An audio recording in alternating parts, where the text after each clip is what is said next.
எந்த இடத்துல வெட்கத்தை அனுபவித்தோமோ அந்த இடத்துல புகழ்ச்சியும் கீர்த்தியுமாய் வாய்ப்பது அவருடைய கிருபை. நம்முடைய சுயநீதி அல்ல, நம்முடைய சுய பலன் அல்லவே அல்ல, அவருடைய கிருபை.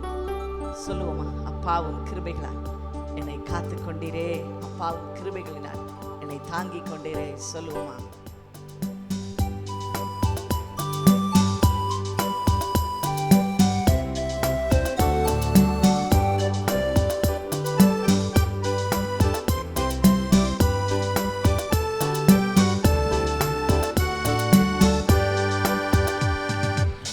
அப்பாவும் கிருபைகளால் என்னை காத்து கொண்டீரே,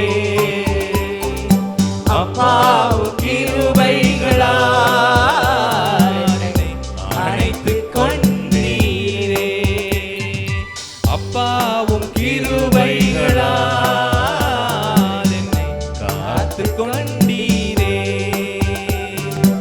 அப்பாவும் கிருபைகளால்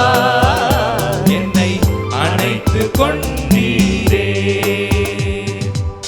தாங்கி நடத்தும் கிருபை இது, தாழ்வில் நினைத்த கிருபை இது, தாங்கி நடத்தும் கிருபை இது, தாழ்வில் நினைத்த கிருபை இது.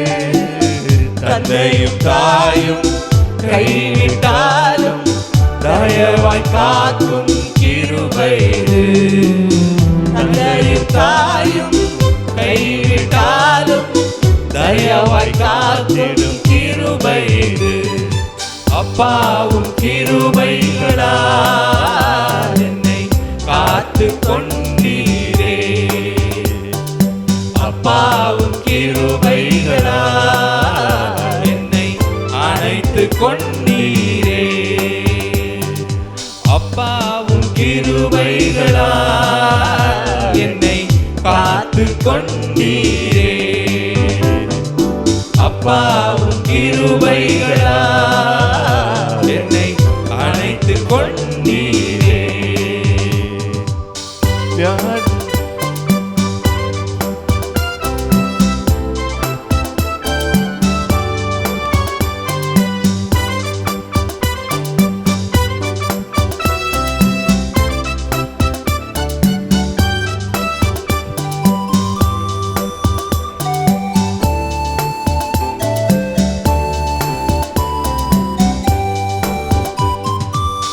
வியாதி நேரத்தில் காத்த கிருபை, விடுதலை கொடுத்த தேவ கிருபை, வியாதி நேரத்தில் காத்த கிருபை, விடுதலை கொடுத்த தேவ கிருபை.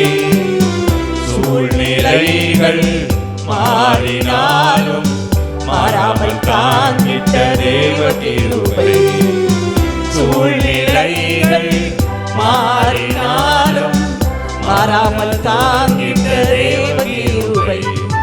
அப்பாவும் கிருபைகளால் என்னை காத்து கொண்டீரே, அப்பாவும் கிருபைகளால் என்னை அணைத்து கொண்டீரே, அப்பாவும் கிருபைகளால் என்னை காத்து கொண்டீரே, அப்பாவும் கிருபைகளால் என்னை அணைத்து கொண்டீரே.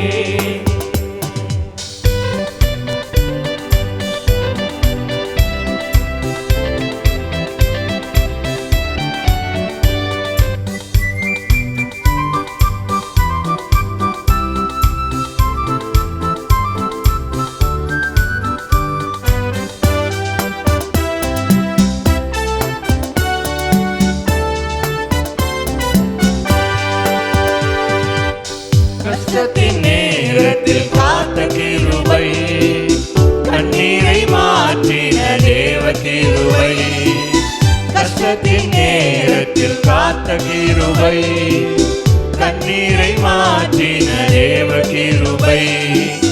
தடைகள் யாவையும் உடைத்து எறிந்து வெற்றியை தந்திட்ட தேவ கிருபை, தடைகள் யாவையும் தேவ கிருபை. அப்பாவும் கிருபைகளால் என்னை காத்து கொண்டீரே. அப்பாவும் கிருபைகளால் என்னை அணைத்து கொண்டீரே. அப்பாவும் கிருபைகளால் என்னை காத்து கொண்டீரே. அப்பாவும் கிருபைகளால் என்னை அணைத்து கொண்டீரே.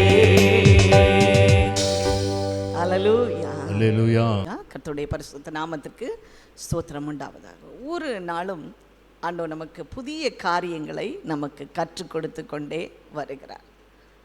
நம்ம இப்போ தான் கிறிஸ்மஸை கொண்டாடின மாதிரி இருக்கு. 40 நாளுக்கு அதிகமாக ஆகிவிட்டது. நிறைய வீட்டில் இன்னும் கிறிஸ்மஸ் அலங்காரங்கள் எல்லாம் இருக்கும். அதே போல தான் வேதத்திலே கூட இந்த 40வது நாள் மிக முக்கியமான ஒரு நாளாய் இருந்தது. அங்கே இயேசுவையும் அவருடைய தாயாகிய மரியாளும் யோசேப்பும் சிறு குழந்தையாக ஆண்டவரிடத்தில் வந்து கர்த்தருடைய ஆலயத்தில் பிரதிஷ்டை பண்ணும்படியாக, அந்த குழந்தைக்கென்று பலி கொடுக்கும்படியாக அழைத்து வந்திருந்தார்கள். அங்கே 2 முக்கியமான நபர்கள் அவருடைய வருகைக்காக பல வருஷங்களாக காத்திருந்தார்கள். அவர்கள் வந்து அந்த குழந்தையை கையிலே வாங்கி கொண்டு அவர்கள் அந்த குழந்தையை ஆசீர்வதித்து அவர் வந்த நோக்கத்தை அவர்கள் உலகுக்கு தெரியப்படுத்தினார்கள். முதலாவதாக அன்னாள் என்ற தீர்க்கதரிசி, இரண்டாவதாக சிமியோன் என்று சொல்லுகிற ஒரு மனிதன். இவர்களை குறித்து லூக்கா எழுதின சுவிசேஷம் 2ஆம் அதிகாரத்திலே நாம் பார்க்க முடியும். இப்பொழுதும் நாம் தலைகளை தாழ்த்தி கர்த்தர் இந்த காரியத்தை எல்லாம் நமக்கு விளங்க பண்ணும்படியாக ஜெபிக்க போகிறோம். அன்பு தகப்பனே, ஆண்டவரே, இன்றைக்கும் கூட நீங்கள் கற்றுத்தர வேண்டிய காரியத்தை நாங்கள் அப்பா ஆசையோடு கற்றுக்கொள்ள எங்களுடைய செவிகளை விருத்த சேதனம் பண்ணும் அப்பா. பேசுகிறவர் நீங்கள் அல்ல, ஆவியானவர் உங்களிலிருந்து பேசுவார் என்ற வார்த்தை அப்படியே ஆகட்டும். இயேசுவின் நாமத்தினாலே ஜெபிக்கிறோம் பிதாவே, ஆமென், ஆமென். ஒவ்வொரு வாரத்திலும் ஆண்டவர் வித்தியாசமாய் நம்மோடு கூட பேசுவார். சில நேரங்களிலே வாக்குத்தத்தங்கள், சில நேரங்களிலே நாம் எப்படி ஜெபிக்க வேண்டும், சில நேரங்களிலே கருத்துள்ள காரியங்கள், கொள்கைகள், இவைகளை குறித்து நம்மோடு இடைப்படுவார். இன்றைக்கு ஒரு மனுஷியை குறித்து நம்மோடு அவர் பேச போகிறார். இந்த அம்மா எப்படிப்பட்டவங்க, இந்த பெண் எப்படிப்பட்டவர்கள் என்று சொல்லி லூக்கா எழுதின சுவிசேஷம் 2ஆம் அதிகாரம் 36, 37, 38 இந்த 3 வசனங்களில் மாத்திரம் இந்த சகோதரியை, இந்த பெண்ணை குறித்து எழுதப்பட்டிருக்கிறது. பாருங்க, இயேசுவை உங்களுடைய தாயாகிய மரியாளும் தகப்பனாகிய யோசேப்பும் தேவாலயத்துக்கு கொண்டு வருகிறார்கள். எதற்காக? அந்த குழந்தைக்கென்று சில சுத்திகரிப்பை அவர்கள் நிறைவேற்ற வேண்டும். ஆண்டவர் இந்த உலகத்தில் இருந்த பொழுது எல்லா சட்ட திட்டங்களையும் அவர் நிறைவேற்றினார். நான் தேவனுடைய குமாரன் என்று சொல்லி அவர் அப்படியே விட்டு விடவில்லை. தேவாலயத்திற்கு வரவும் அவர் அங்கே நிறைவேற்ற காரியங்களை செய்யவும் அவர் நமக்கு முன் மாதிரியை வைத்து போனார். அங்கே சிறு குழந்தைகளுக்காக பலி கொடுக்க வேண்டும். ஆடையோ மாடையோ இல்லாவிட்டால் புறா குஞ்சுகளை கொண்டு வந்து பலி கொடுப்பார்கள். இன்றைக்கு இந்த தாயும் தகப்பனும் எளிமையான குடும்பத்தை சேர்ந்தபடியினாலே அவர்கள் அப்படியாக புறா குஞ்சுகளை கொண்டு வந்திருந்தார்கள். ஆனால் அங்கே வரும்போதே 2 பேர் அவரை தன்னுடைய கரங்களிலே வாங்கி கொண்டார்கள். அவர்களை குறித்து பேசினார்கள். லூக்கா எழுதின சுவிசேஷம் 2ஆம் அதிகாரம் 36, 37, 38 எடுத்தவங்க வாசிக்கலாமா? இப்போ நம்ம இந்த வார்த்தைகளில் நம்ம அவளுடைய பெயர் என்ன என்று தெரிந்து கொண்டோம். அவளுடைய பெயர் அன்னாள்.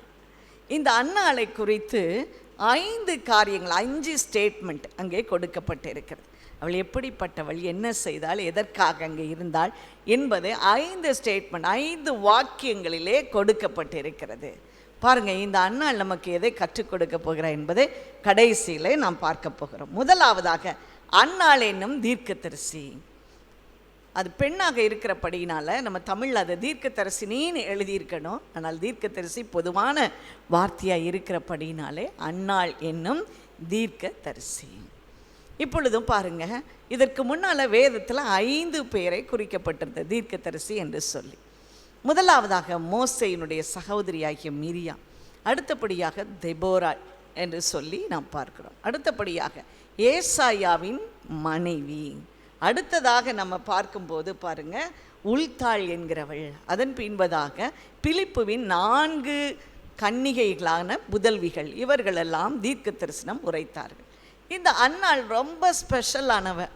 ஏன்னா அதுதான் அந்த 5 வார்த்தைகளிலே கொடுக்கப்பட்டிருக்கிறது. அவள் தீர்க்கதரிசி, அவளுடைய பெயர் அன்னாள். இதே போல் ஒரு அன்னாளை நாம் எல்லாருக்கும் தெரியும், சாமுவேலின் தாயாகிய அன்னாள். அவளுக்கு குழந்தை இல்லாதபடியினாலே ஆலயத்தில் வந்து அழுது ஜெபித்தாள். அடுத்த வருடத்திலே ஆண்டவர் அவளுக்கு குழந்தையை கொடுத்தார். அந்த குழந்தையை கொண்டு வந்து தேவாலயத்தில் சிறு பிள்ளையிலே விட்டு விட்டு போய்விட்டார். பாருங்க, இந்த சாமுவேல் வளர்ந்து அவன் என்னவா மாறினானா, தீர்க்கதரிசியாய் ஆண்டவர் அவனை அபிஷேகித்தார். அவன் தீர்க்க தரிசனம் சொல்லுவதற்கென்று ஒரு பல்கலைக்கழகத்தை நிறுவினான், ஒரு யூனிவர்சிட்டி, ஒரு பெரிய காலேஜ். எதற்காக? தீர்க்க தரிசனம் சொல்லுவதற்காக. அதை எப்படி ஆண்டவரோடு பேச வேண்டும், எப்படி தீர்க்க தரிசனம் உரைக்க வேண்டும் என்பதை கற்றுக் கொடுத்த முதல் ஆசானாக இந்த சாமுவேல் இருக்கிறான். இவனுடைய தாய் தான் அன்னாள். பாருங்கள், இவங்க 2 பேருக்கும் அந்த பெயரில் ஒரு பொருத்தம் இருக்கிறது.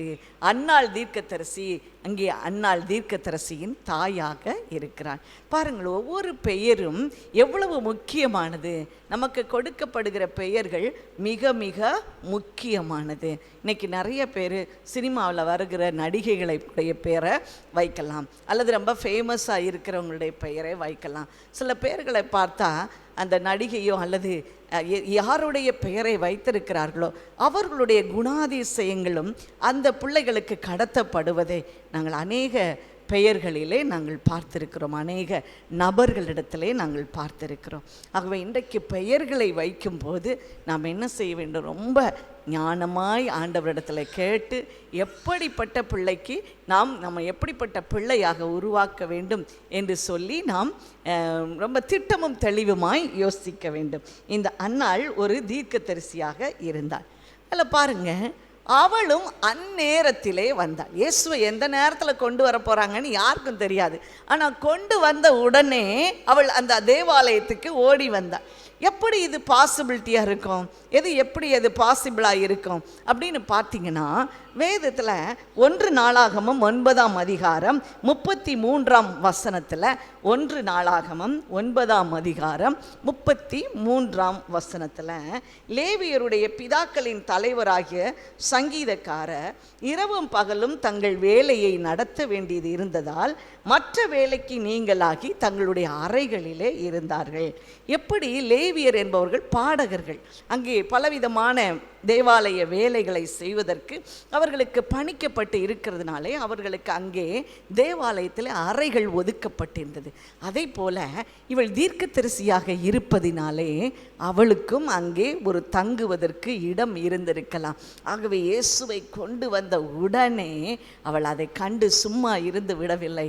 தன்னுடைய இருப்பிடத்தை விட்டு அவள் ஆண்டவரை பார்க்கும்படியாக வருகிறாள். இதுதான் இந்த அன்னாளுடைய முதல் காரியம், அன்னாள் தீர்க்கதரிசி. அடுத்ததாக இந்த அன்னாளை பாருங்க, கன்னி பருவத்தில் அவள் விவாகமானது முதல் 7 வருஷம் புருஷனோடே வாழ்ந்தவளாயிருந்தாள். அதிக வயது சென்றவளாயிருந்தாள். ஏறக்குறைய 84 வயது உள்ளவளாய் இருந்தாள். சின்ன வயசில் அவளுக்கு கல்யாணம் ஆயிடுச்சு. நம்ம லாங்குவேஜில் சொல்லணும்னா 7 வருஷம் கணவனோடு வாழ்ந்து அவள் விதவையாகி விட்டாள். இப்பொழுது அவளுடைய வயது 84. நமக்கு மட்டும் இப்படி ஒரு கஷ்டம் வரட்டும், என்ன ஆண்டவர் எனக்கு தான் இப்படி பண்ணிட்டார், நான் கொஞ்ச நாள் தான் கடவுளோடு இருந்திருக்கேன், எல்லாரும் எப்படி இருக்காங்க, இன்றைக்கி ஆண்டவர் என்னை கை விட்டுட்டார், ஆண்டவர் என்னை மறந்துட்டார் அப்படின்னு சொல்லி இன்றைக்கி ஆண்டவரை தூசிக்கிறவர்களாக நம்ம இருப்போம். ஆனால் இந்த அன்னாள் வித்தியாசப்படுகிறாள். பாருங்க, அவளுடைய கஷ்டத்தில் கூட அவள் இரவும் பகலும் ஆண்டவருடைய சமூகத்தில் இருப்பதாக நாம் பார்க்கிறோம். விடாமல் அவரை பின்பற்றி கொண்டிருக்கிறாள். அவங்களுடைய கல்ச்சர், அவங்களுடைய கலாச்சாரத்தில் 14 வயதில் மேக்சிமம் 14 வயதில் திருமணம் ஆகி இருக்குமா. அப்போ 7 ஆண்டுகள் அவள் கணவரோடு வாழ்ந்தால் கிட்டத்தட்ட 21 வயதிலே அவள் விதவையாகி விட்டாள். இப்பொழுது வயது 84. அப்போ எவ்வளவு நாள் அவளுக்கு தனிமையிலே அவள் வாழ்ந்து கொண்டிருந்திருக்கலாம். அவளுக்கு குழந்தைகள் இருந்ததா, அவள் எப்படி செல்வச் செழிப்பாக இருந்தாளா, இதையெல்லாம் அங்கே குறிப்பிடப்படவே இல்லை. அவள் எப்படியா இருந்திருக்கலாம்? ஒருவேளை பிள்ளைகள் இருந்திருக்கலாம், அவள் செல்வத்திலே குறைவுபட்டவளாக இருக்கலாம். ஆனால் அவள் அதையெல்லாம் கருத்திலே கொள்ளவில்லை. தான் விதவை என்பதை அவள் நினைவிலே கொள்ளவே இல்லை. 84 வயதை அவள் ஒரு பொருட்டென்று எண்ணவில்லை. அவள் எங்கே இருந்தாளாம்? தேவாலயத்திலே இருந்தாள் என்று சொல்லி நாம் பார்க்கிறோம். எப்படியாய் அவர் ஒரு உத்தம விதவையாய் இருந்தாள். 1 தீமோத்தேயு 5ஆம் அதிகாரம் 9-10 வசனங்களிலே, 1 தீமோத்தேயு 5ஆம் அதிகாரம் 9-10 வசனங்களிலே உத்தம விதவைகளை குறித்து எழுதப்பட்டிருக்கிறது. 60 வயதுக்கு குறையாதவளும் ஒரே புருஷனுக்கு மனைவியாய் இருந்தவளுமாகி பிள்ளைகளை வளர்த்து அந்நியரை உபசரித்து பரிசுத்தவான்களுடைய கால்களை கழுவி உபத்திரவப்படுகளுக்கு உதவி செய்து சகலவித நற்கிரியைகளையும் ஜாக்கிரதையாய் நடப்பித்து இவ்விதமாய் நற்கிரியைகளை குறித்து நற்சாட்சி பெற்றவர்களுமாய் இருந்தால் அப்படிப்பட்ட விதவையையே விதவைகள் கூட்டத்தில் சேர்த்து கொள்ள வேண்டும். என்னெல்லாம் செய்யணுமா பாருங்கள். பிள்ளைகளை வளர்க்கணும், ஒரே புருஷனுக்கு மனைவியாக இருக்கணும், பரிசுத்தவான்களை உபசரிக்கணும், உபத்திரவப்படுவங்களுக்கு உதவி செய்யணும், நல்ல காரியங்களிலே ஜாக்கிரதையாக இருந்து நடப்பிக்க வேண்டும், நற்சாட்சி பெற்றவர்களாக இருக்க வேண்டும். இப்படிப்பட்டவங்களை தான் நீங்கள் விதவைகளின் கூட்டத்தில் சேர்த்து கொள்ள வேண்டும் என்று அப்போஸ்தலனாகிய பவுல் அவன் சபைக்கு எழுதுகிறான்.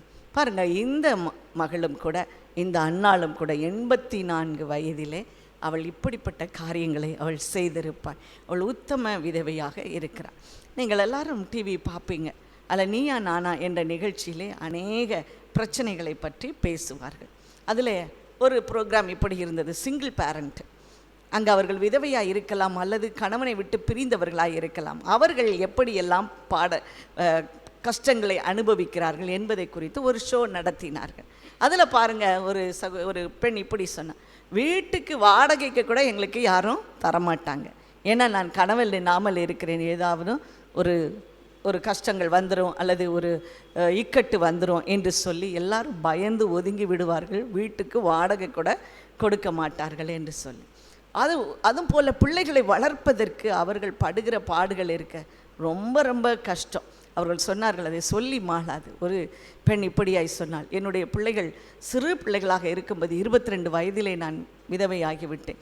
2 சின்ன பிள்ளைகள். அந்த பிள்ளைகளை வைத்து நான் வளர்க்கும் பொழுது நான் ஒன்றை கேட்பேன், நான் சீக்கிரம் வயதாகி விட வேண்டும், என் பிள்ளைகளை வேகமாய் வளர்த்து விட வேண்டும் என்று நினைத்தேன். என் பிள்ளைகள் வளர வளர எனக்கு ரொம்ப சந்தோஷம். ஏன் தெரியுமா?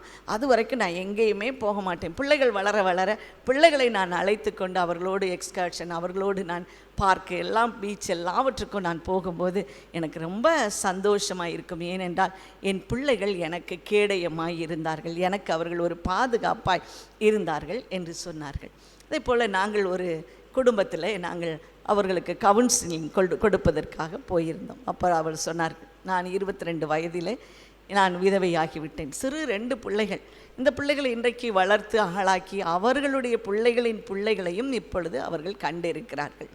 அப்பொழுது அந்த பிள்ளைகள் சொல்லுவார்கள், என்னுடைய அம்மானால் நாங்கள் ரொம்ப கஷ்டப்பட்டிருக்கோம், எப்போ பார்த்தாலும் இந்த வீட்டில் சண்டையாக இருக்கும். அப்போ ஏன் தெரியுமா? அப்போ இந்த அம்மா சொன்னாங்க, எனக்கு ஒரு பேக்ரவுண்ட் இல்லை, அதனால் என் பிள்ளைகள் என்னை மிஞ்சி பேசுகிறார்கள், என்னுடைய கஷ்டங்கள் பட்ட பாடுகளை எல்லாம் அவர்கள் நினைவிலே வைப்பதே இல்லை என்று. இன்னொரு கல்லூரி மாணவி இப்படியாய் சொன்னான், பாருங்கள், எங்கள் அம்மா இன்றைக்கி சொல்கிறாங்க, நான் சிங்கிள் பேரண்ட்டுன்னு பெருமையாக சொல்கிறாங்க, என்னை வளர்த்து ஆளாக்கிட்டேன்னு சொல்கிறாங்க. ஆனால் எனக்கு என்ன தெரியுமா, ஒரே ஒரு கவலை, எங்கள் அம்மா என்னை கொஞ்சம் அட்ஜஸ்ட் பண்ணியிருக்கலாம், எங்கள் அப்பாவோட அட்ஜஸ்ட் பண்ணியிருக்கணும், கட்டாயம் எங்கள் அப்பாவோட அட்ஜஸ்ட் பண்ணி வாழ்ந்திருக்கணும், அப்படின்னா நான் இன்றைக்கி அப்பாவோடு நான் இருந்திருப்பேன் அப்படின்னு சொன்னாங்க. அப்போ அந்த அம்மா சொன்னாங்க, பாருங்கள், நான் பட்ட கஷ்டமெல்லாம் இந்த பெண்ணுடைய ஒரு வார்த்தையிலே கரைந்து போயிற்று. அவங்க அப்பாவை நான் எப்படி கையில் வச்சுருக்க முடியும்? அவர் வேறொரு பெண்ணை நாடி அங்கே திருமணம் செய்து கொண்டு போய்விட்டார். இவளை உதாசீனப்படுத்தினார், என்னை உதாசீனப்படுத்தினார். நான் எங்கே போய் யாரோடு கூட நான் வாழ முடியும்? ஆனால் இந்த பிள்ளைகளோ அதை உணர்ந்து கொள்வதில்லை. இப்படி தான் பாருங்கள், விதவை இருப்பு என்பது மிகுந்த கடினமான காரியம். விதவையாக இருப்பது ரொம்ப கடினமான காரியம். பிள்ளைகள் ஒரு பக்கம் புரிந்து கொள்ள மாட்டார்கள், சமுதாயம் புரிந்து கொள்ளாது, உடன் பிறந்தவர்கள் தாய் தகப்பன் கூட நம்மை புரிந்து கொள்ள முடியாதவர்களாய் இருப்பார்கள். ஆனால் இந்த அன்னாள் 84 வயது வரைக்கும் இப்படிப்பட்ட பிரச்சனைகளை எல்லாம் அவள் லகுவாய் அவள் கடந்து வந்திருக்கிறாள். ஆனாலும் கூட அவளுடைய இருதயம் துக்கப்படவில்லை. அவள் ஆலயத்திலேயே அவள் தங்கி இருந்தாள். எப்பொழுது இயேசு வருவார் என்று சொல்லி அவளோடு காத்திருந்தாள். முதலாவதாக நம்ம பார்த்தோம், அவள் ஒரு தீர்க்கதரிசி. இரண்டாவதாக அவள் ஒரு உத்தம விதவையாக இருந்தாள். இப்படி ஒரு ஊழியக்காரரை குறித்து நான் வாசித்தேன். அந்த அம்மா பேர் எலிசபெத் எலியட். இவர்கள் ஒரு விதவை. எப்படி விதவையானாங்க? ஜிம் எலியட் என்று சொல்லுகிற அவளுடைய கணவர் அங்கே பழங்குடி மக்கள் மத்தியிலே வேலை செய்யும்படியாக சென்றார். அங்கே சுவிசேஷத்தை அறிவிக்கும்படியாக சென்றிருந்தார். அவர்கள் அந்த பழங்குடி இனங்கள் எப்படிப்பட்ட ஒரு ஸ்பாவம் கொண்டவர்கள், மனிதர்களை பிடித்து தின்பவர்கள். ஆகவே இந்த ஜிம் எலியட்டையும் அவருடைய சகாக்களையும் பிடித்து சுவிசேஷம் சொல்ல வந்தவர்களை பிடித்து தின்று விட்டார்கள். இந்த சம்பவத்தை எல்லாம் தூரத்திலிருந்து எலிசபெத் எலியட் பார்த்து கொண்டிருந்தார்கள். அப்போனா என்ன செஞ்சுருக்கணும்? ஐயோ, இவங்களிடத்துல போகக்கூடாது, என்னுடைய கணவரையே கொண்டு போட்டார்கள் என்று சொல்லி அவங்க மேலே ஒரு வெறுப்பு, கோபம் வந்திருக்க வேண்டும். மாறாக இந்த எலிசபெத் எலியட்டுக்கு அவர்கள் மேல் ஒரு பரிதாபம் வந்தது. இந்த ஜனங்களெல்லாம் நரகத்திற்குள்ளே போய்விடக்கூடாது என்று சொல்லி நானே அவர்களுக்கு மீண்டும் சுவிசேஷத்தை அறிவிக்கப் போவேன் என்று சொல்லி அவர்கள் தனக்குள்ளே தன்னை திடப்படுத்தி கொண்டு அந்த பழங்குடி மக்கள் மத்தியிலே போனார்களாம். போய் பாருங்கள், கொஞ்சம் கொஞ்சமாய் அவர்களுடைய அன்பை சம்பாதித்தார்கள். அந்த பழங்குடி மக்கள் பேசுகிற மொழியை கற்றுக்கொண்டார்கள். அவர்களுக்கு அந்த வேதத்தை அவர்கள் மொழி பெயர்த்து அவர்கள் அநேகர் ரட்சிக்கப்பட்ட அந்த தேசம் முழுவதும் கர்த்தருக்கென்று எழுப்புதலை கொடுத்தார்கள். பாருங்கள், இது எப்படி முடிந்தது? ஒரு விதவை, ஆனால் அவர்கள் செய்த காரியமும் பெரியது. மூன்றாவதாக இந்த அன்னாளை குறித்து இப்படி எழுதப்பட்டிருக்கிறது, அவள் ஆசேர் கோத்திரத்தில் சேர்ந்தவள். ஆசேர் கோத்திரத்தாலும் பானுவேலின் குமாரத்தியுமாகிய அன்னாள். அவளுடைய முகவரி, ஒரு அட்ரஸ். நம்மை குறித்து இப்படியெல்லாம் ஒரு அட்ரஸ் கொடுத்தா நம்ம எத்தனை பக்கம் தேருவோம்? இவளுக்கு 5 அடைமொழிகள் இருந்தது, 5 அட்ரஸ் இருந்தது. தீர்க்கதரிசி, அவள் ஒரு உத்தம விதவை. மூன்றாவது காரியம், அவள் ஆசேர் கோத்திரத்தை சேர்ந்தவள். 12 கோத்திரங்கள் இஸ்ரவேல் ஜனங்கள் மத்தியில் இருந்தது. 13வது கோத்திரமாக லேவி என்ற கோத்திரம் அங்கே தேவனுடைய ஆலயத்தை பராமரிப்பதற்கு, அவர்கள் பாடகர்களாக இருப்பதற்கு நிறுத்தி வைக்கப்பட்டிருந்தார்கள். இந்த 12 கோத்திரம் +1 இவர்களுக்கென்று தனித்தனியான ஆசீர்வாதம் உண்டு. நம்ம வீட்டுக்கு நம்ம சொல்லுவோம், நான் எங்கே பிறந்திருக்கேன் தெரியுமா? என் வீடு இவ்வளோ பெரிய பாரம்பரியம், என் குடும்பம், எங்கள் தாத்தாவுக்கு தாத்தா இவ்வளோ பெரிய ஆள், இப்படிலாம் நமக்குள்ளே நம்ம சொல்லிக்கொள்வோம். இங்கே உண்மையிலேயே இவள் ஆசேர் கோத்திரத்தை சேர்ந்தவள். இந்த 12 கோத்திரத்தில் முக்கியமான ஒரு ஆசேர் என்ற கோத்திரம் 10வது கோத்திரம். 12 பிள்ளைகள்னால் அதில் 10வது பிள்ளையாக இருந்தது. முதலாவதாக இவளுடைய தகப்பனாகிய ஆசேர் என்பவனுடைய தகப்பனாகிய யாக்கோபு அவன் மரணம் அடையும் போது இந்த 13 பேரையும் அழைத்து அவர்களை விதவிதமாய் ஆசீர்வதிப்பார். எப்படியெல்லாம் வருங்காலத்திலே அவர்களை ஆண்டவர் ஆசீர்வதிக்கப் போகிறார் என்று முன் அறிவித்தார். எடுத்துக்கொள்ளலாமா? ஆதியாகமம் 49ஆம் அதிகாரத்திலே யாக்கோபு தன்னுடைய பிள்ளைகளை அவன் ஆசீர்வதித்ததை குறித்து எழுதப்பட்டிருக்கிறது. ஆதியாகமம் 49ஆம் அதிகாரம் 20ஆம் வசனம்.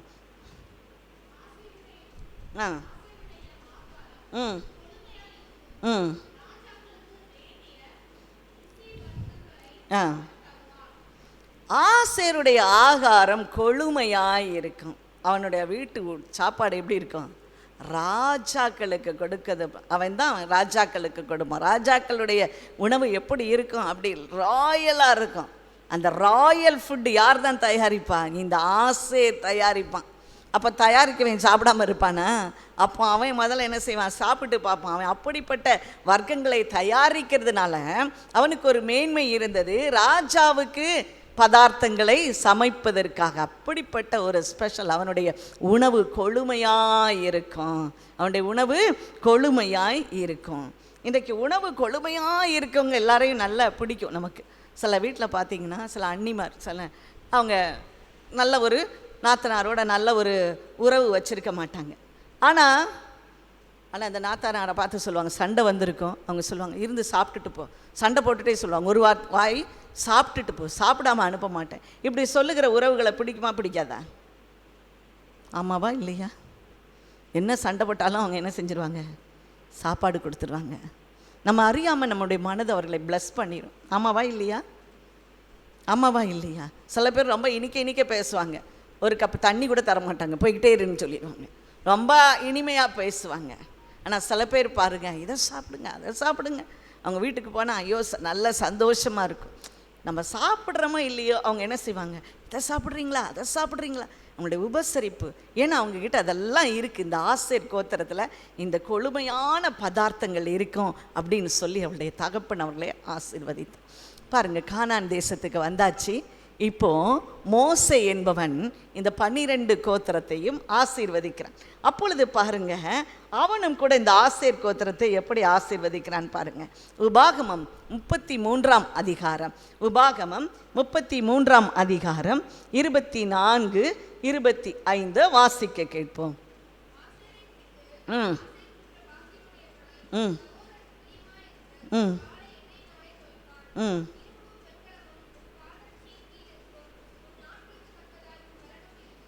ஹல்லேலூயா! எவ்வளோ ஒரு செழிப்பு பாருங்க.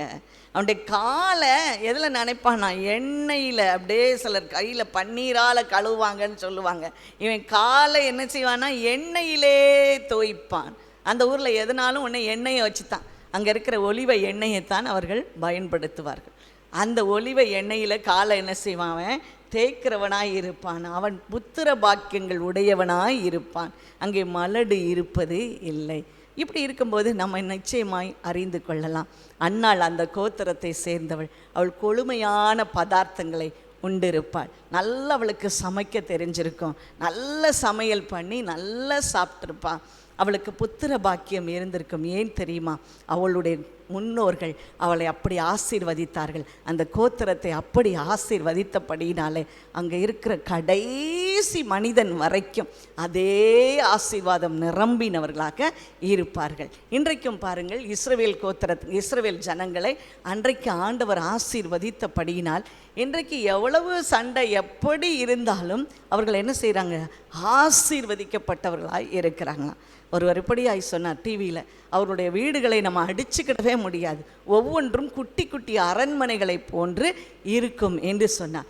ஒவ்வொன்றும் குட்டி குட்டி அரண்மனைகளை போன்று இருக்கும். அவருடைய சாப்பாடு மிகவும் வலிமையானதாக, ரொம்ப நேர்த்தியாய் அலங்கரிக்கப்பட்டது மாத்திரம் அல்ல, கொழுமையாய் செய்யப்பட்டதாக இருக்கும் என்று சொன்னார்கள். வீட்டில் எல்லார் வீட்லேயும் டேபிளில் ஒரு பூச்செடி வச்சுருப்பாங்களாம். நம்மெல்லாம் என்ன செய்வோம்? சாப்பிட போது அதை பார்த்துக்கிட்டு அழகாக இருக்குது, இந்த ஒரு டேபிள் அப்படி அலங்காரம் பண்ணும்போது அதில் கொண்டாந்து ஒரு பூச்செடியை வைப்போம். அங்கே எதற்காக வைப்பாங்க தெரியுமா? அந்த பூச்செடியில் தானாக என்ன செய்யுமா? தேனீக்கள் வந்து அங்கே அடையை கட்டிவிடும், தேன் அடையை கட்டிவிடுமா. அப்படியே அப்படியே ஒரு ஒரு உயிருள்ள அந்த தேன் அடையை எடுத்து சாப்பிடுவதற்காக உறவினர்கள் வரும்பொழுது ஜன்னல் ஓரங்களிலே அங்கே திராட்சை செடியை நட்டு வைத்திருப்பார்களாம். அந்த திராட்சை செடிகளிலிருந்து அப்படியே எடுத்துகிட்டு வந்து கைகளினாலே புழிந்து ஜூஸ் கொடுப்பாங்க. அதில் எந்த விதத்துலையும் தண்ணியெல்லாம் இருக்காதான் பாருங்கள். அதுதான் வேதம் சொல்கிறது, உன் மனைவி உன் வீட்டோரங்களில் கனி தரும் திராட்சை கொடியை போல இருப்பாள். எடுத்துகிட்டு வந்து அப்படி ஜூஸ் புழிவாங்களாம். பாருங்கள், இப்படிப்பட்ட கோத்திரத்தில் ஆசேர் இன்னும் விசேஷமாக இருந்தது. இவள் கொழுமையான பதார்த்தங்களை அவள் கொண்டவளாக இருந்தாள் பாருங்க. ஆனால் வேதம் சொல்லுகிறது, சுகபோகமாய் வாழுகிறவள் எப்படி இருப்பாங்க? உயிரோடே செத்தவள். இவளுக்கு இவ்வளவு சாப்பாடு இருக்குது, ஆனால் அவள் என்ன செய்கிறாள் பாருங்க? உபவாசித்து, இரவும் பகலும் உபவாசித்து ஜெபம் பண்ணி, அப்போ இந்த நல்ல பொருட்களை கூட அவள் மறுத்து விட்டு அவள் உபவாசம் எடுக்கிறவளாக இருக்கிறாள் என்பதை நாம் பார்க்க முடியும் பாருங்கள். அதுக்கு பிறகு பார்த்திங்கன்னா எப்படி இருப்பா? கொஞ்சம் நம்ம திங்க் பண்ணி பார்த்தோன்னா, இப்போ சமீபத்தில் ஜனாதிபதி ட்ரம்ப் அவர்கள் பதவி ஏற்றார்கள். முன்னாள் ஜனாதிபதிகள் எல்லாரும் தன்னுடைய மனைவியோடு வந்தாங்க. எல்லாம் வயதுக்கு ரொம்ப அதிகமானவங்க, 80 வயதுக்கு மேலே உள்ளவங்கெல்லாம் வந்தாங்க. நான் பார்த்து கொண்டே இருந்தேன். ஒவ்வொருவருடைய மனைவி எப்படி இருந்தாங்க? அப்படி சிக்கன ஒல்லியாக அப்படியே என்ன செய்வாங்க, வயசே தெரியாமல் சின்ன பிள்ளை மாதிரி. அதே போல் அந்த ஜனாதிபதிகளும் அப்படி என்ன செய்தாங்க, இப்படி கட்டும் செட்டுமாக வந்தாங்க பாருங்கள். ஒல்லியாக ரொம்ப ஆச்சரியமாக இருந்தது. நம்மன்னா என்ன செஞ்சுருப்போம், இப்போமே காலை கெந்தி கெந்தி நடக்கிறோம். அப்போ அவ்வளோதான், சாப்டர் க்ளோஸு. 4 கம்பு வச்சுருந்தாலும் ஊனிக்கிட்டு வருமுன்னு முடிஞ்சு போயிருப்போம் பாருங்கள். அப்போ எவ்வளோ ஒல்லியாக, எவ்வளவு தங்களை மெயின்டைன் பண்ணி கொண்டாங்க பாருங்கள். தங்களை அழகாக, தங்களுடைய சரீரத்தை பலம் உள்ளதாக வைத்து கொண்டாங்க. இந்த சகோதரியை பாருங்கள், இந்த அண்ணாவை கூப்பிட்டு அங்கே ஆண்டவர் வந்திருக்கிறாரு, உடனே வேகமாக ஓடி வந்துட்டாங்க. அப்போ அவங்களுடைய உருவ அமைப்பு எப்படி தான் இருக்கும், பெரிய ஸ்தூல சரீரமாக அப்படியே தள்ளாடி வந்திருக்கவே மாட்டாங்க. எப்படி இருந்திருப்பாங்க, சரீரத்தை அப்படி நல்லா வச்சுருப்பாங்க. நம்ம பாருங்கள், மிச்சத்தெல்லாம் சாப்பிட்டு வீட்டில் இருக்கிற மிச்சத்தெல்லாம் யார் தான் சாப்பிடுவாங்க, வீட்டில் இருக்க அம்மா மாதிரி தான் சாப்பிட்டு ஒரு சைஸ் 2 சைஸ் அப்புறம் டபுள் மடங்கு 4 மடங்கு பெருத்து உட்கார்ந்துக்கிட்டு இருப்போம் பாருங்கள். இவள் வந்து தன்னை அழகாக வைத்து கொள்ளுகிற ஒரு பெண்ணாக இருந்தால் பாருங்கள். எல்லாவற்றையும் சுறுசுறுப்பாய் செய்வதற்கு தன்னை காத்து கொண்டவளாக இருந்திருக்கிறாள். 4ஆவதாக பார்த்தீங்கன்னா, தேவாலயத்தை விட்டு நீங்காமல் இரவும் பகலும் உபவாசித்து ஜெபம் பண்ணி ஆராதனை செய்து கொண்டது. ஒன்று, தேவாலயத்தை விட்டு நீங்கள உபவாசம் பண்ணி ஜெபம் பண்ணி அவள் ஆராதனை செய்து கொண்டிருந்தாள். யாரெல்லாம் ஆண்டவரை ஆராதனை செய்கிறாங்களோ அவங்க மேலே ஆராதனையின் வாசம் இருக்கும்.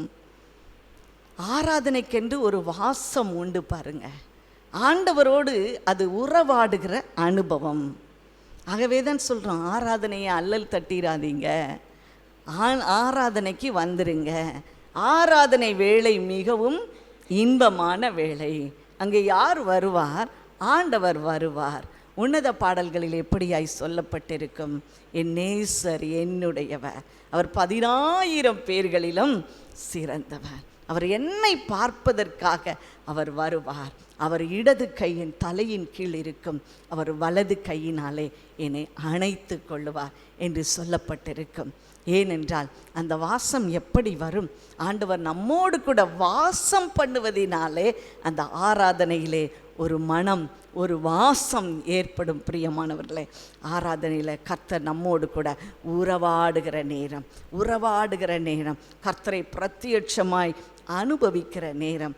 இந்த அன்னாள் ஆண்டவரை இப்படித்தான் ஆராதனை செய்து அவள் அனுபவித்தாள் என்று பார்க்கிறோம். பிரியமானவர்களே, 1 தீமோத்தேயு 5ஆம் அதிகாரம் 5ஆம் வசனம் சொல்லுகிறது. 1 தீமோத்தேயு புதிய ஏற்பாட்டில் 1 தீமோத்தேயு 5ஆம் அதிகாரம் 5ஆம் வசனம்.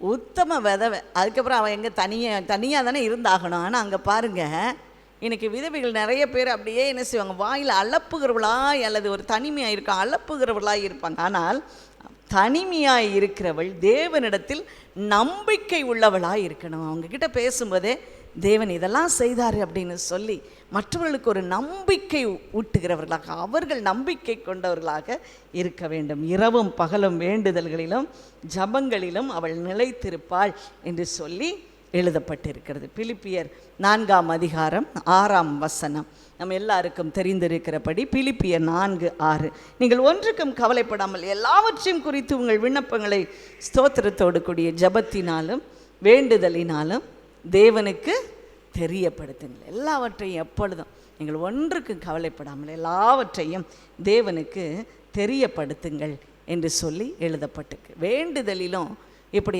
ஆராதனையிலும் தரித்திருக்கும்போது அங்கே என்ன நடக்கும் தெரியுமா, பரிசுத்த ஆவியானவர் வருவாராம். வந்து நல்ல முடிவுகளை எடுக்கும்படியாக நமக்கு உபதேசிப்பார். எங்கே போட்டிருக்கு, அப்போஸ்தலர் 13ஆம் அதிகாரம் 2ஆம் வசனம். அப்போஸ்தலர் 13:2. அவர்கள் கர்த்தருக்கு ஆராதனை செய்து உபவாசித்து கொண்டிருந்த பொழுது பர்னபாவையும் சவுலையும் நான் அழைத்த ஊழியத்துக்காக அவர்களை பிடித்து விடுங்கள் என்று பரிசுத்த ஆவியானவர் திருவுளம் பற்றினார். பாருங்க, ஒரு ஊழியத்திற்கென்று இவர்களை பிரித்து விடு என்று சொல்லி பரிசுத்த ஆவியானவர் ஒரு டைரக்ஷன் கொடுக்கிறாரு, அவர்களை ஒரு வழி நடத்துகிறார். எப்பொழுது? அவர்கள் ஆராதனை செய்து கொண்டிருந்த பொழுது. அப்படியானால் இந்த அன்னாள் ஆராதனை செய்து கொண்டிருந்த பொழுது பரிசுத்த ஆவியானவர் அவளோடு கூட இடைப்பட்டிருப்பார் அல்லவா? இடைப்பட்டிருப்பாள். ஜபத்திலையும் உபவாசத்திலையும் அவள் வேண்டுதல்களிலும் அவள் ஆராதனை செய்து கொண்டிருந்தவளாய் அவள் காணப்பட்டாள். எங்களுடைய ஆரம்ப காலத்தில் எங்களுக்கு ஆண்டவர் முதல்ல கொடுத்த ஊழியம் என்ன தெரியுமா? ஒவ்வொரு வீடு வீடாய் போய் ஜெபிக்க வேணும். அது எப்படி? ஆண்டவரே சொல்வார், இந்த வீட்டுக்கு போங்கன்னு. அங்கே தெரிஞ்சவங்க இருக்கலாம், தெரியாத இருக்கவங்களாம், ஆனால் நாங்கள் போய் ஜெபிக்க வேண்டும். நாங்கள் ஒரு 3 பேர் கூடி ஜெபிப்பதற்காக முதல்ல ஒரு வீட்டுக்கு போகிறோம். வாசலில் போன உடனே அந்த வீட்டுக்காரர் என்ன வேணும் அப்படின்னு கேட்டார். ஏதோ நாங்கள் பிச்சை கேட்க வந்த மாதிரி. ஆனால் நாங்கள் சொன்னாங்க, கொஞ்சம் உங்கள் வீட்டில் ஜெபம் பண்ணிக்கிறோம். ஜெபமா அப்படின்னு எங்களை அப்படி முயலங்குள்ளையும் பார்த்தாரு. பார்த்துட்டு இப்படி திகச்சு நிற்கும்போது நாங்கள்லாம் கொஞ்சம் குட்டையான ஆட்கள், டபாலும் உள்ளே ஓடிட்டோம். அந்த வீட்டுக்குள்ளே ஓடிட்டோம். அந்த வீட்டில் இருந்த அம்மா பாருங்கள், வேகமாக வந்து பாயை எடுத்து போட்டு வாங்க வாங்க உட்காருங்க, ஜெபம் பண்ணுங்க. 25 வருஷம் கழித்து எங்கள் வீட்டில் ஜெபம் நடக்க சரின்னு ஒரு ஜெபம் பண்ணிவிட்டு நாங்கள் கிளம்பினோம். அப்போ தான் அந்த அம்மா மெதுவாக சொன்னாங்க, எங்கள் ஹஸ்பண்ட் பயங்கரமான கோவக்காரரு. யாராவது ஜெபம் பண்ணணும்னு வந்தாங்கன்னா வாசல்லே வச்சு 100 ரூபாய் கொடுத்து அப்படியே அனுப்பிடுவார். 100 ரூபாங்கிறது ஒரு 30 வருஷத்துக்கு முன்னால் எப்படி இருந்திருக்கோம், ரொம்ப அதிகமான ஒரு பணமாக இருந்திருக்கோம். 100 ரூபாய் கொடுத்து அப்படியே வெளியில் அனுப்பிடுவார். நீங்கள் எப்படி உள்ளே வந்தீங்க? எங்களுக்கே தெரியாது, ஆண்டவர்லாம் எங்களை கூட்டிகிட்டு வந்திருக்காரு. அந்த அம்மாவுக்கு ரொம்ப சந்தோஷம். அடுத்த வாரம் வந்தது. அவங்க சொன்னாங்க, எங்கள் சார் வீட்டில் இல்லை, வெளியூர் போயிட்டார், நீங்கள்லாம் வாங்க வந்து ஜெபம் பண்ணுங்க. நாங்கள் சந்தோஷமாக போயிட்டோம் அந்த வீட்டுக்கு. போன உடனே அவங்க வடையெல்லாம் சுட்டு வச்சுருந்தாங்க. அவங்க நல்ல ஆசைர் கோத்திரத்தால் போல் நல்ல பலகாரம் பண்ணுறவங்க, நல்ல விதவிதமாக எங்களுக்காக பலகாரம்லாம் செஞ்சு வச்சுருந்தாங்க. நாங்கள் எல்லோரும் நல்லா சந்தோஷமாக ஜெபம் பண்ணிவிட்டு சாப்பிட்டுட்டு வந்துட்டோம். அடுத்த வாரம் வந்தது. இந்த வாரமும் அவர் பிஸ்னஸ் மேன், அதனால் அவர் வெளியூர் போயிட்டார், சேலத்துக்கு போயிட்டார், இப்போதைக்கு வரமாட்டார், வந்துருங்க. நாங்கள் எல்லாம் ஓடிட்டோம். அன்றைக்கி நல்ல பலகாரம் கிடைக்க போகுதுன்னு சொல்லிவிட்டு நாங்கள் போய் உட்காந்து பாட்டு பாட ஆரம்பித்தோம். போன மனுஷன் திரும்பி வந்துட்டார். சேலத்துக்கு பஸ்ஸு கிடைக்கலன்னு வந்துட்டார். பார்த்துக்கோங்க, எல்லாருக்கும் அப்படியே எங்கள் இருதயம் உள்ளேயே செத்து போயிடுச்சு. என்ன நடக்குமோன்னு தெரியாமல் சத்தமே போடாமல் அந்த அம்மா அதுக்கு மேலே அப்படியே தொண்டையிலேருந்து சத்தமே வரல, அப்படியே மெதுவாக பாட்டு பாடிட்டு மெதுவாக ஜெபம் பண்ணிட்டு போயிருங்கன்னு சொன்னாங்க.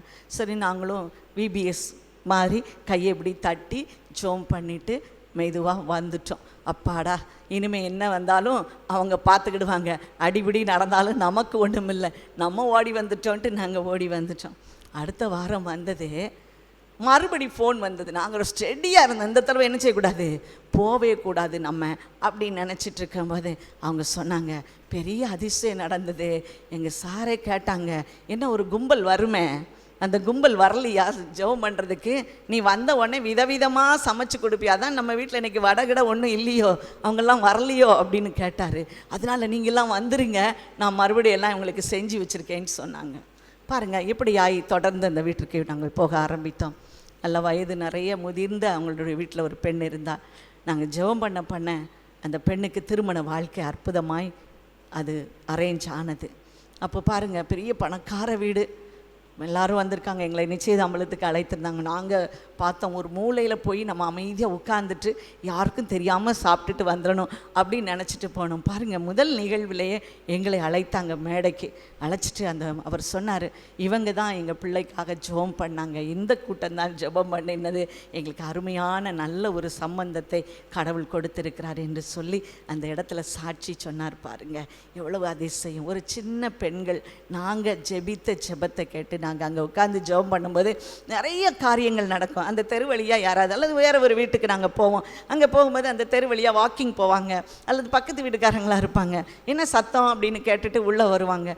நாங்கள் பாடுற ஜெபம் பாட்டு இதெல்லாம் பார்த்து அவங்களும் உட்காந்து எங்கள் கூட ஜெபம் பண்ணுவாங்க.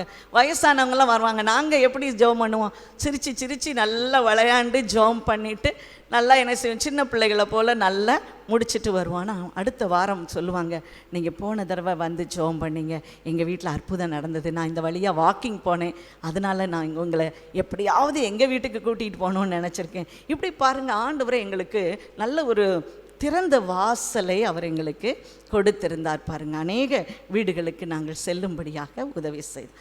மாத்திரமல்ல, சில பிரச்சனைகள் இந்த நாட்டில் நடக்கிற பிரச்சனைகள், வெளிநாடுகளில் நடக்கிற பிரச்சனைகள், இதை ஆண்டவர் எங்களுக்கு தெரியப்படுத்துவார். நாங்கள் அதற்காக ஜெபிப்போம். அடுத்த வாரம் பார்த்திங்கன்னா அந்த தேசத்தில் அந்த அற்புதம் நடந்திருக்கும். எங்கள் கண்களால், நாங்கள் காதுகளால் அதை கேட்டு இருக்கிறோம், பார்த்துருக்கிறோம். பிரியமானவர்களே, ஒரு சமயம் அடிக்கடி நான் யோசிப்பேன், எங்களுடைய ஜெபத்தை கேட்டு ரொம்ப சீரியஸாலாம் நாங்கள் ஜெபம் பண்ண மாட்டோம். அப்போ ரொம்ப வயசு கம்மி, எங்களுடைய அனுபவம் குறைவு, எங்களுடைய பிரச்சனைகள் ரொம்ப குறைவு. சும்மா போகணும், ஜாலியாக பேசிட்டு அப்படியே நாங்கள் ஜெபம் பண்ணிவிட்டு வருவோம். இப்படி தான் நல்ல பாட்டு பாடுவோம், கைத்தட்டி பாட்டு பாடுவோம். சந்தோஷமான ஆராதனையாகவே இருக்கும். எங்களை இப்படி நினைவு கூர்ந்ததற்கு நாங்கள் எம்மாத்திரம் என்று சொல்லி நினைப்போம். ஒருவேளை நான் சரியாக இதை செய்து கொண்டிருக்கிறேனா, இந்த அனுபவத்தினுடைய நான் வருகிற பொழுது ஆண்டவர் எனக்கு கொடுத்த பணியை நான் சரியாய் செய்கிறேனா என்று சொல்லி அடிக்கடி நான் எனக்குள்ளே நான் செக் பண்ணி கொள்வேன். அப்பொழுது ஒரு புத்தகம் என் கையிலே கிடைத்தது. பெண்கள் ஜெபிக்கும் பொழுது நடப்பது என்ன? இதுதான் அந்த புத்தகத்தின் தலைப்பு. நான் அந்த புத்தகத்தை வாசிக்க ஆரம்பிக்கும் பொழுது பாருங்கள், பல அனுபவங்கள் எப்படி அங்கே அந்த 2 பேர் கூடி ஜெபித்தார்களோ அவர்களுடைய அனுபவமும் எங்களுடைய அனுபவம் ஒன்றாகவே இருந்தது. ரொம்ப கோயின்சைடாக ஆச்சு.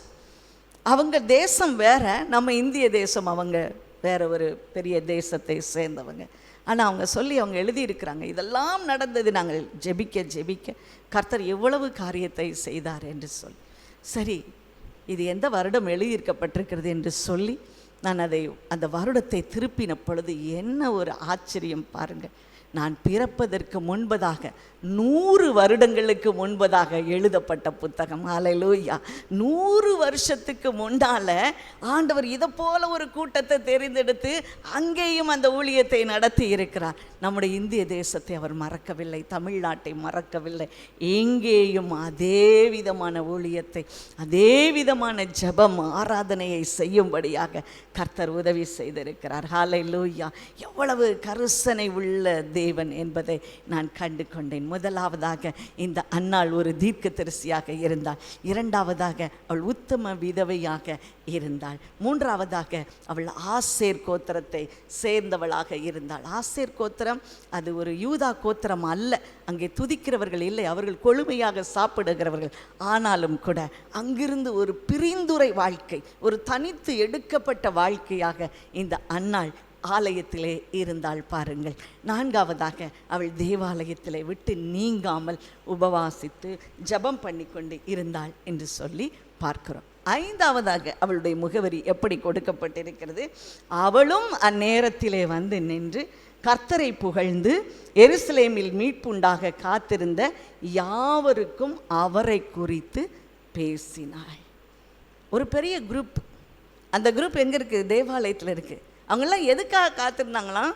இஸ்ரவேலின் மீட்பு உண்டாக, எருசலேமில் மீட்பு உண்டாக காத்திருந்த யாவருக்கும். ஒருவேளை அந்த எருசலேம் தேவாலயத்தில் பல்வேறு விதமான மக்கள் வந்திருக்கலாம், அவர்கள் ஒவ்வொருவருக்கும் ஒவ்வொரு ஐடியா வந்திருக்கலாம். ஆனால் லைக் மைண்டட் பீப்புள் பாருங்கள், அவர்களுடைய ஃப்ரீக்வன்சி ஒரே மாதிரி மீட்பு உண்டாகும்படியாக இருந்தவர்களுக்கு இவள் இயேசுவை குறித்து பேசினாள்.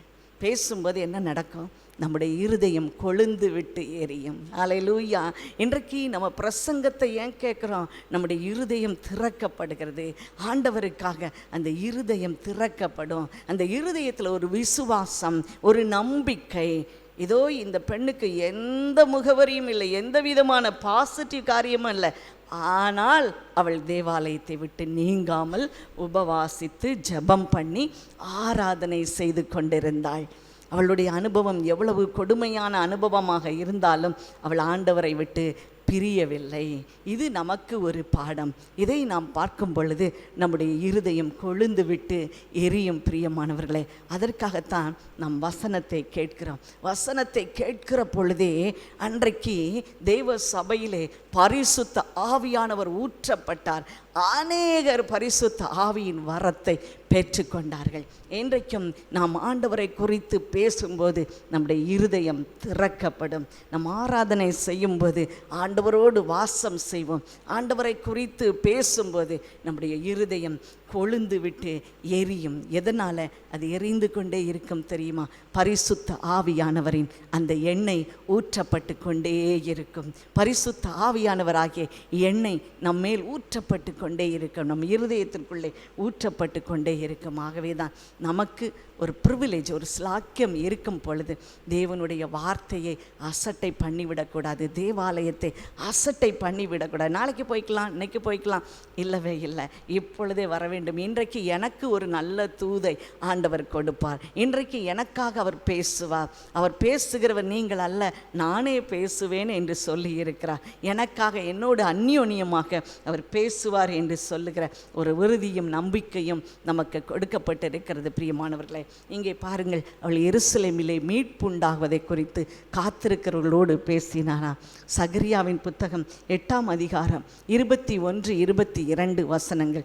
சகரியா 8:21-22 இந்த வசனங்களிலே நாம் பார்க்கும்போது, ஒரு பட்டணத்தின் குடிகள் மறு பட்டணத்தின் குடிகளிடத்தில் போய் கர்த்தருடைய சமூகத்திலே விண்ணப்பம் பண்ணவும் கர்த்தரை தேடவும் தீவிரமாய் போவோம், தீவிரித்து போவோம், வாருங்கள் நாங்களும் போகிறோம் என்று சொல்லுவாங்களாம். பார்த்தீங்களா? அதுதான் லைக் மைண்டட் பீப்புள்.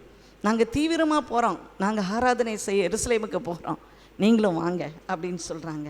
தொடர்ந்து அடுத்த வசனத்தை வாசிக்கும்போது, அநேக ஜனங்களும் பலத்த ஜாதிகளும் எருசலேமிலே சேனைகளின் கர்த்தரை தேடவும் கர்த்தருடைய சமூகத்திலே விண்ணப்பம் பண்ணவும் வருவார்கள்.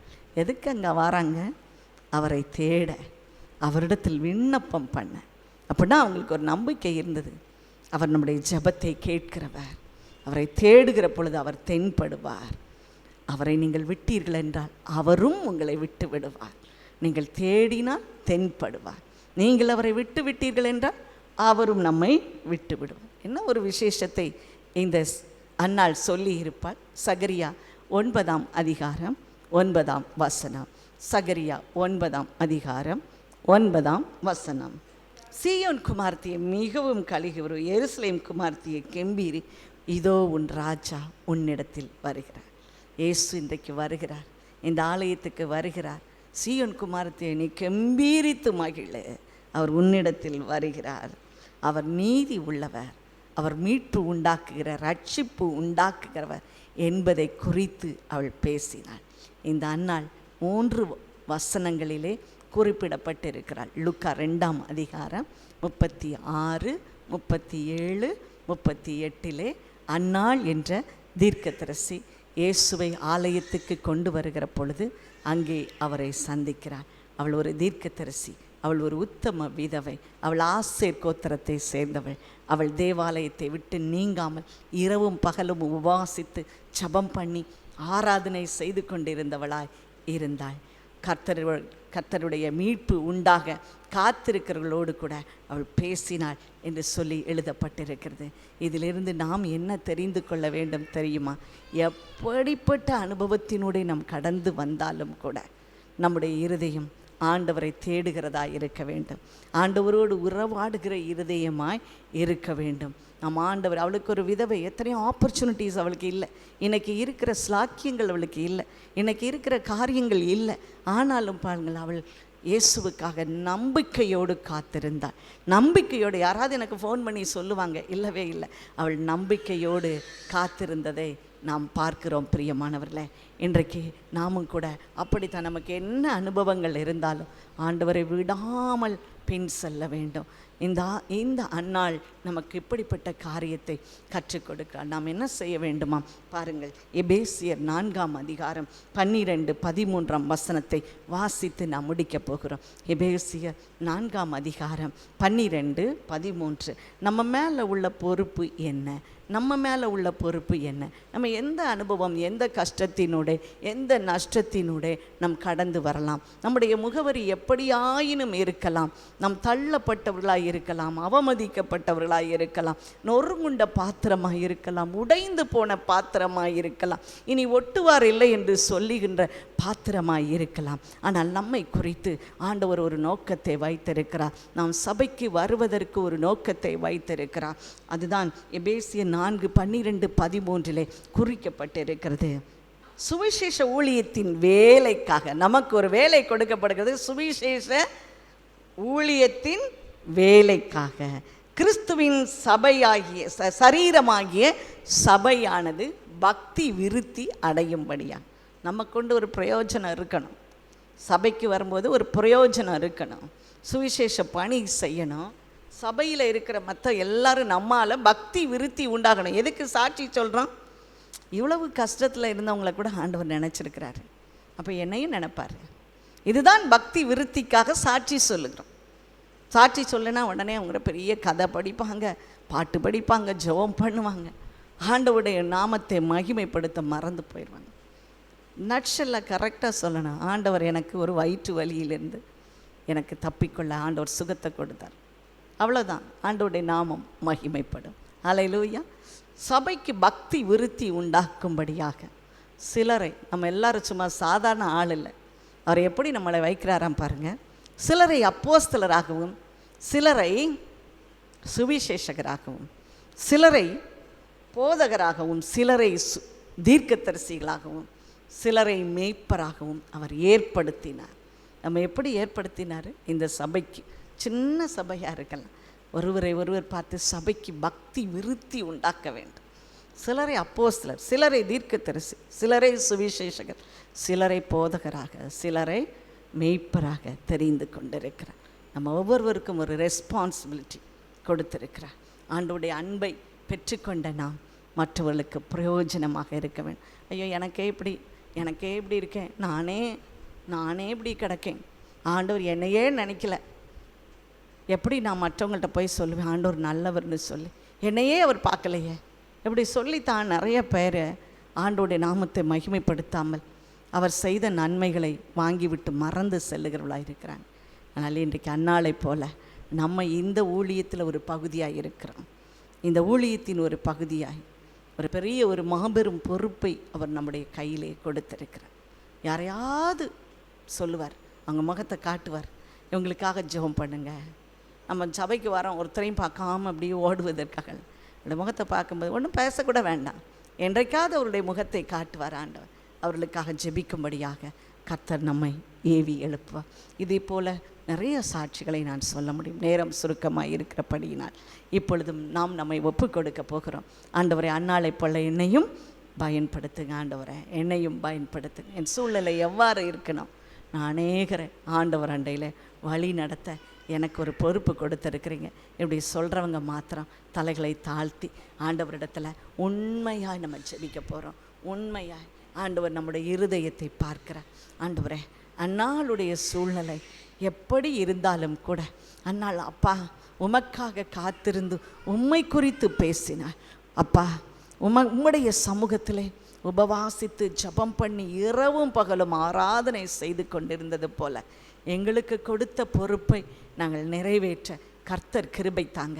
எங்கள் கடினமான சூழ்நிலையிலே உம்மை விட்டு விலகாத இருதயத்தை எங்களுக்கு கொடுப்பீராக. சபைக்கு பக்தி விருத்தி உண்டு பண்ணுகிறவர்களாக எங்களை மாற்றுங்கப்பா. அப்பா உம்முடைய சமூகத்தில் எங்களை முற்றிலுமாய் தாழ்த்தி அர்ப்பணிக்கிறோம். எல்லா துதியும் கனமும் மகிமையும் கர்த்தர் ஒருவருக்கே செலுத்துகிறோம். இயேசுவின் நாமத்தினாலே ஜெபிக்கிறோம் பிதாவே. ஆமென், ஆமென். ஆராதனை இயேசுவுக்கே.